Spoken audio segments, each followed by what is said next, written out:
In this video, we'll give you 10 sneaky starts for Week 7 of the fantasy football season.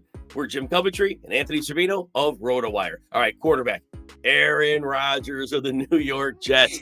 He has Davante Adams. He has his binky back. Look, the Steelers have an excellent defense. There's no doubt about it. And here's the problem for a defense. As good as they are, they have Joey Porter, a good emerging corner. But now you got Davante Adams, and you have Garrett Wilson. And when you go three receivers, Allen Lazard's been good.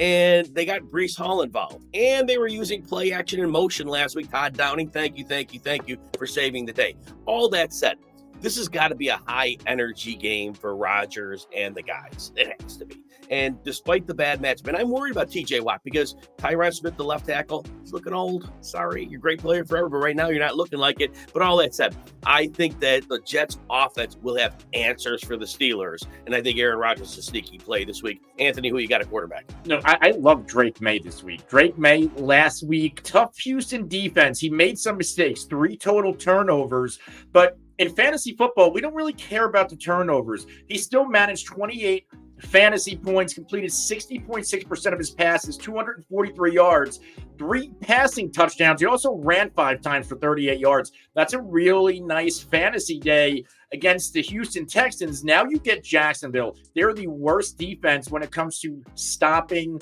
fantasy quarterbacks. I'm all in on Drake Maye this week. I think this offense is going to be ascending. I think Drake Maye can play, and the New England Patriots found their quarterback of the future. And with injuries and all around bad quarterback play around the league, let's say you have Justin Fields. He doesn't start this week. You need somebody to pick up. I think Drake Maye could be a home run. At running back, I'm going with Tyler Allgeier of the Atlanta Falcons. First 3 weeks, Allgeier about 20% of the snaps. Things have changed in Atlanta.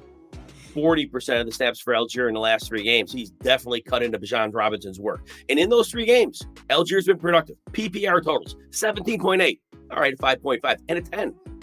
2 or 3 games, not bad. This week, Seahawks defense.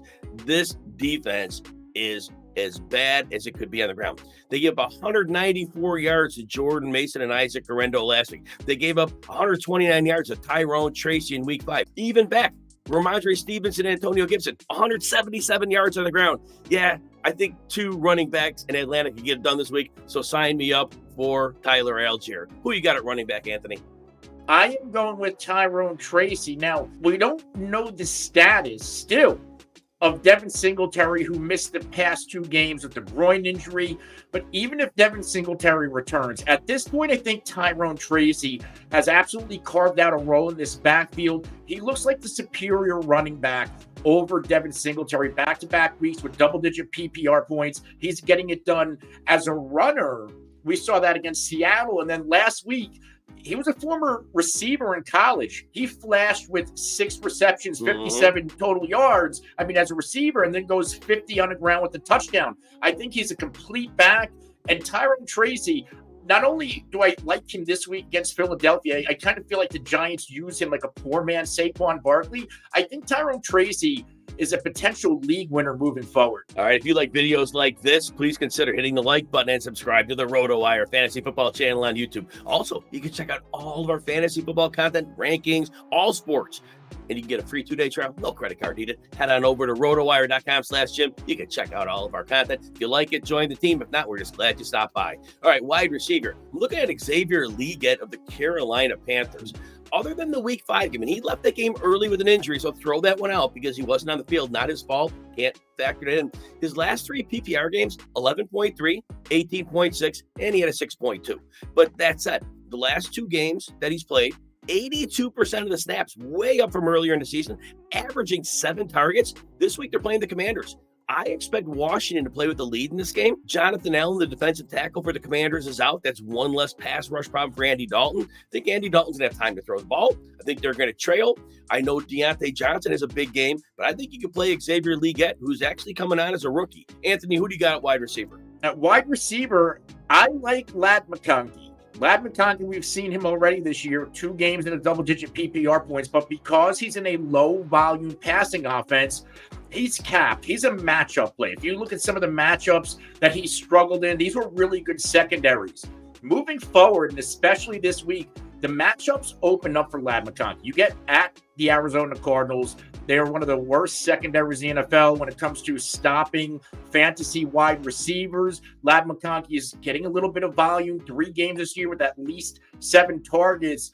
In fact, he's being targeted on 27.1% of the routes he is running and getting 26% of the team targets. If you need a sneaky wide receiver with a high floor, he might pack some ceiling against this Cardinals defense. I love McConkey this week.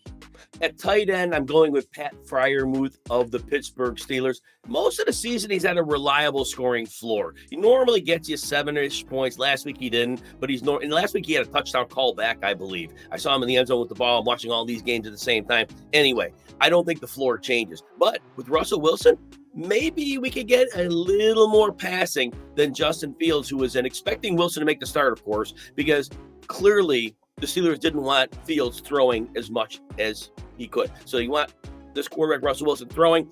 Target number 2, Pat Freiermuth. Now, could be 6 to 8 targets. That's a big deal. The Jets, the opponent, do allow the second fewest fantasy points to tight ends, but in 4 of their games, they faced some tight ends that have kind of made those numbers kind of look better than they were, some weaker tight ends. So it wasn't like a tough schedule. I think this is not a death matchup. And the Jets also lost safety Geno Stone to an injury. So yeah, give Freiermuth the whirl. Anthony, who is your tight end? My tight end is Dalton Schultz. Now, Dalton Schultz last week, a little bit of a disappointment in fantasy, but it wasn't because he wasn't utilized. He had a season best 8 targets, and he's been hyper targeted since Nico Collins has been out.